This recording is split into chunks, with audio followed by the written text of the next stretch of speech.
80 शब्द प्रति minute dictation start करते हैं 5 सेकेंड बाद।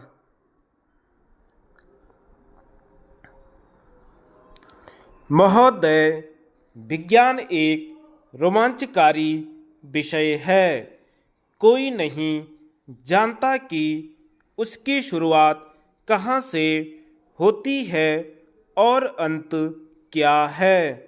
अर्थात क्या चीज़ है जो विज्ञान के क्षेत्र में आती है और क्या है जो उससे बाहर है।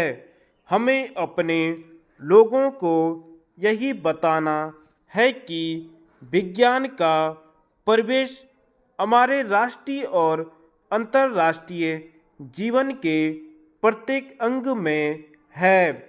एक समय था जब लोग उतने पर ही विश्वास करते थे जिसको देखा या छुआ जा सकता था, लेकिन क्रमशः हमें पता चला कि हम जितने की खोज करते हैं उससे कहीं ज़्यादा की खोज संभावित रहती है, और जैसे जैसे हम नई खोज करते जाते हैं हमारी जानकारी का क्षेत्र बढ़ता जाता है। और अगर मनुष्य के जीवन को सार्थक बनाना है तो उसे निरंतर खोज के उत्साह को बनाए रखना होगा।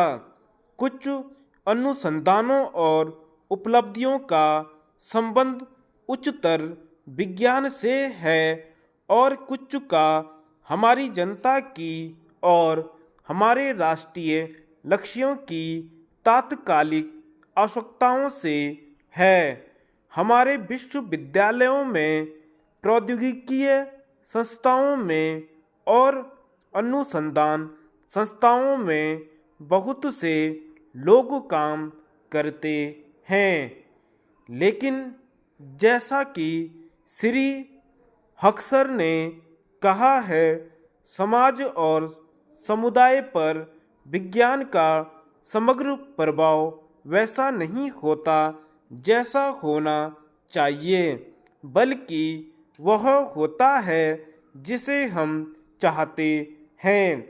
इसका कारण कुछ सीमा तो अतीत के साथ हमारा संपर्क है जिसे हम प्राय सीमित और संकीर्ण अर्थों में लेते हैं, लेकिन एक कारण यह भी है हमारे कुछ वैज्ञानिक जनता की तात्कालिक आवश्यकताओं के लिए काम करने की बजाय उन बातों पर ध्यान केंद्रित करते हैं जिन्हें मैं फैशनेबल या प्रतिष्ठामूलक कहना चाहूँगी।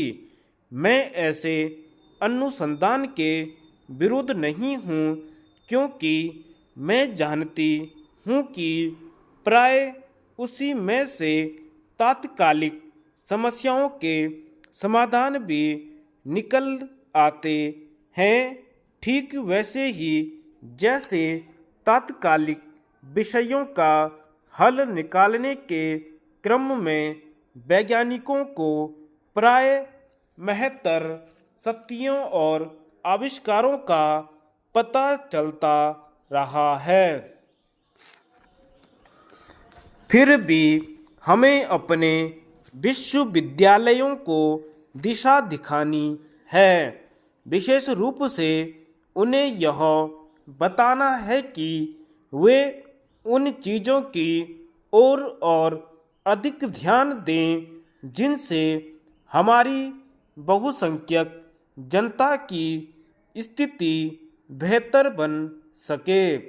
यद्यपि मैं चाहती हूँ कि हमारे वैज्ञानिक अंतर्राष्ट्रीय विचार गोष्ठियों और सम्मेलनों में प्रमुखता से भाग लें या विदेशों में सुअवसरों का लाभ उठाएं, लेकिन मैं देखती हूँ कि उनका आवश्यकता से ज़्यादा समय केवल इन्हीं प्रयासों में लग जाता है जिससे उनके विद्यार्थी और कनिष्ठ लोग भी उनका अनुसरण करने की बात सोचते रहते हैं।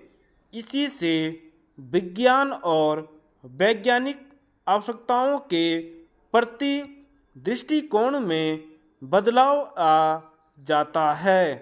हम नहीं चाहते कि हम हमेशा के लिए पिछड़े रहें। हम विज्ञान के अल्पज्ञात क्षेत्रों जैसे परमाणु ऊर्जा, इलेक्ट्रॉनिकी आदि के बारे में अनुसंधान को महत्व देते हैं, लेकिन हमें उतनी ही दिलचस्पी सामान्य व्यक्ति के दैनिक जीवन को बेहतर बनाने वाले विकास और अनुसंधान में भी दिखानी चाहिए।